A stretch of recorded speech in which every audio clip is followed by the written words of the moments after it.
Good morning, artists. I want to give you a quick tour of my studio. Every time I do this, artists have questions for me about specific equipment that's in my studio. So today I wanted to give you a little look at some of those details so that if you needed to outfit your studio, you could do it the way that I've done it, if that works for you. So over here I have a storage desk and my paint rack. I can easily keep my paints separated by color so that I can look at my paint rack and know immediately if I'm missing certain reds, blues, or yellows. This works easy for me because I'm very visual. Keeping my paints in a drawer I have to dig through would certainly mean that I would end up purchasing paints I thought I didn't have enough of, only to find out I had several tubes. So these racks are made with wire and wood. So the wood is just 1x pine wood that you can buy at any hardware store. And the wire is the same kind of wire that comes out of a yard sign. You can also buy that at your local hardware store. I hang the tubes upside down on these very common black paper clips. And for me, this works really easily. If I need to check and see how many tubes are missing, I can just easily glance up and look what I'm missing. So you can see I have a lot of Gamblin paints. Absolutely love so many of the colors by Gamblin. And then I have a couple of almost every other brand there is, because every artist falls in love with 1 or 2 tubes from every other brand.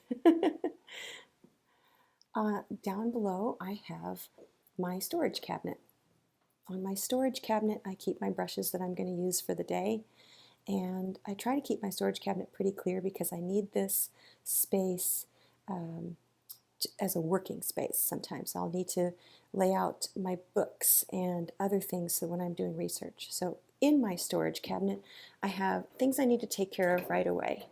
So in my storage cabinet, I have brushes I need to clean that I accidentally left out. Other small tools like a mirror for looking at my work in reverse, razor blades, and other random things that I might need to just use on any given day. Second row down, I have my new brushes set out by category. I'm not super strict on how this is laid out. I just like keeping my brand new brushes separated from any really used brushes.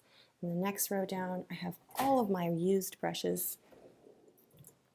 I never really throw them away unless they get completely gone, because even a single hair on a brush is a brush that you can use for something. So I like keeping older brushes because you get all kinds of great shapes from them.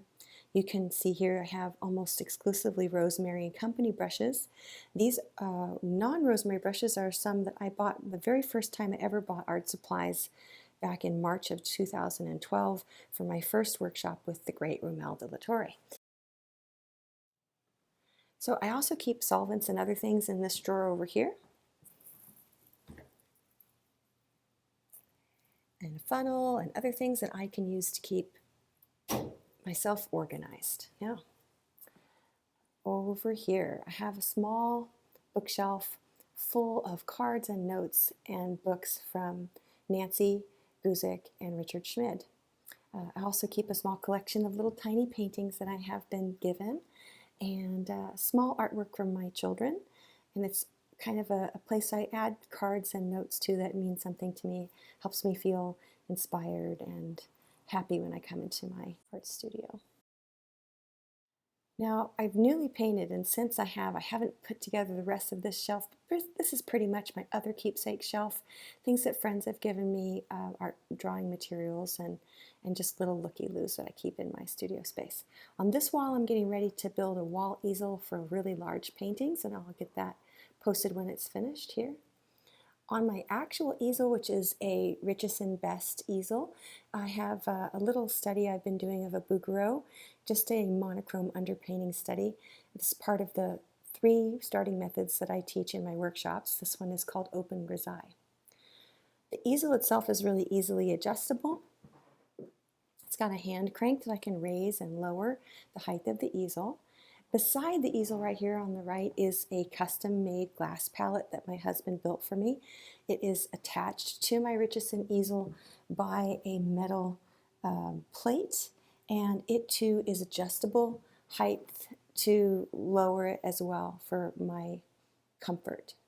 Above my easel, I have some regular common dish lamps that you can find at any Home Depot or hardware store. The actual light that's in the lamp is just a daylight bulb. Any daylight bulb will work.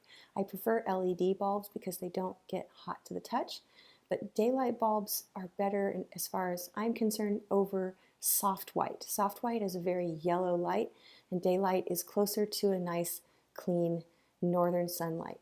And speaking of northern sunlight, over here are my 3 northern facing windows. I have my blinds closed right now. And a little sofa. I can have my family come in and relax while I'm painting. If I did need to paint from life in here, I just move my sofa over to this side of the room, and then I have northern light shining on my subject and my easel. Here are all my reference books that I use. I forgot to mention those. And of course, king of all reference books is Alla Prima. And I wanted to show you artists that I actually use my Alla Prima book, okay? I write in it, I research it, I've read it 7 times straight through that I can count actually reading all the words, but I've looked at it and referred to it hundreds of times, and I highly recommend, if you do not have Alla Prima, that you get that book and use it like a workbook, because it really is everything Richard knows about painting. If you're one of those people who has to have the book and keep it perfect, I recommend, as I have here, buy 2 instead of 1 so that you can actually use one and then keep one that looks pretty. Thanks so much for visiting my studio.